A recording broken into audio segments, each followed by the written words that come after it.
The chairperson of the Restitution Foundation, Professor Charlene Swartz, has told me a lot about Buhle Khanyile and said that is a rising star that we need to follow in the future. Buhle, from the HSRC, we are very fortunate to have you here. Thank you very much. Thank you. Thank you very much. The problem is being called a rising star is when you fall as a star, and then it becomes a problem. Thank you very much, and thank you for having me here today. So I just thought that what I would want to do is to stick with one question that the Chief Justice posed this morning. He asked the question and then he answered the question. I want to kind of expand on that answer to the question and the question itself. The question was, what have we been doing for so long? So my first expansion is how long? So this question of time. What's the time frame that he was referring to? And here perhaps we can, in the context of South Africa, we can think of 1652 to 1994, but we can think beyond that from 1994 to 2018. So if you take that, we're looking at about 366 years. So how long then becomes something else when you think about the time. But if we take it to a global scale at the dawn of Western colonial modernity, then we have to take it back as far as 1492. Now we're looking at about 526 years. What have we been doing for 526 years? And then he says we've been tap dancing, is his response in a way. We've been tap dancing. Then I want to think about, well, how have we been tap dancing?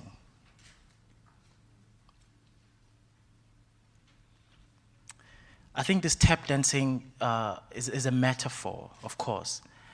I think on the one hand, this tap dancing has been constituted by histories of violence.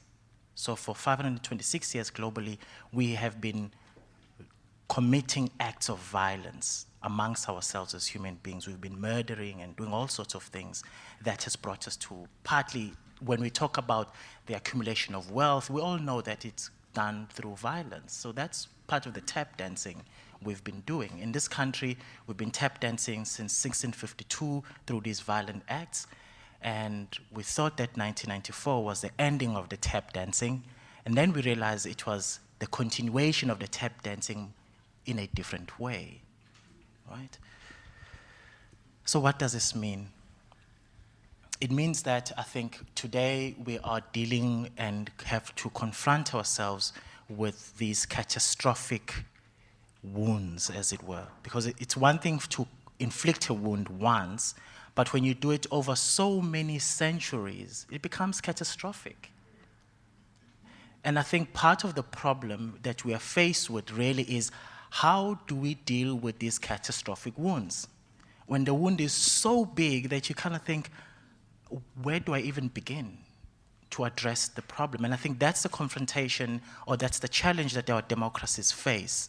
How do our democracies respond to these catastrophic wounds? How do we address this? And in this country, I think we have not fared very much better than most of the world, actually, particularly not the West. We know that much. And part of the problem is that we mistook the sign for the destination.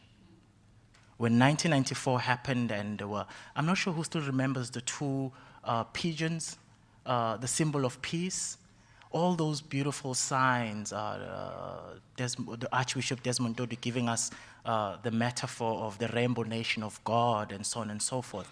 We took these images to mean that we are that already, and forgot to do the work that would make us into a nation unified in its diversity. We are not that.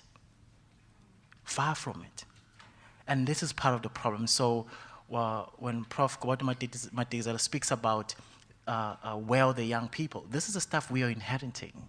It's not going to go anywhere. This is part of where the issues are. One last comment I want to make then is, how might we respond to this? I guess this is all what we all want to kind of grapple with. How do we respond to this? A lot of suggestions have been made, and I'd also like to throw one other thing in there, and that is, I think we have a blueprint of sorts, and that for me is the Freedom Charter. And I often regard the Freedom Charter as a first draft of a philosophy of freedom. And when you look at the Freedom Charter, really what it talks about are basic human needs. The so-called freedom demands in the Freedom Charter were talking about basic human needs that people wanted. And that is exactly what people are still asking for today.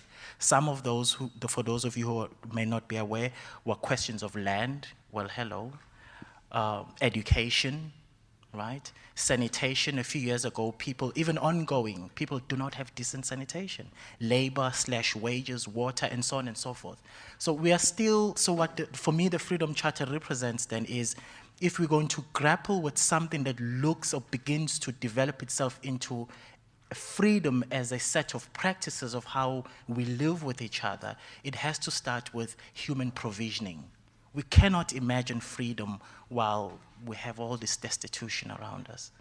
So how do we do that? I think that's the problem we all have.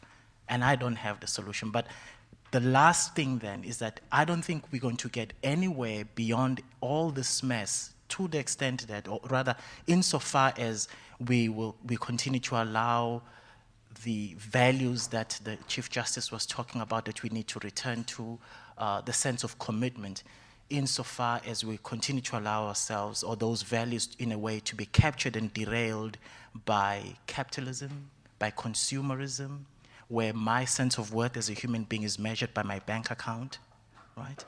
So we have, in a sense, part of the problem is how do we get ourselves out of this empire of capital and capital accumulation? And until we figure out something around that, we're probably going to be having the same conversation in 2030, as you were saying, unfortunately. But I really hope not, and I really do have a lot of hope that we'll be able to figure something out. Otherwise, yeah, thank you very much.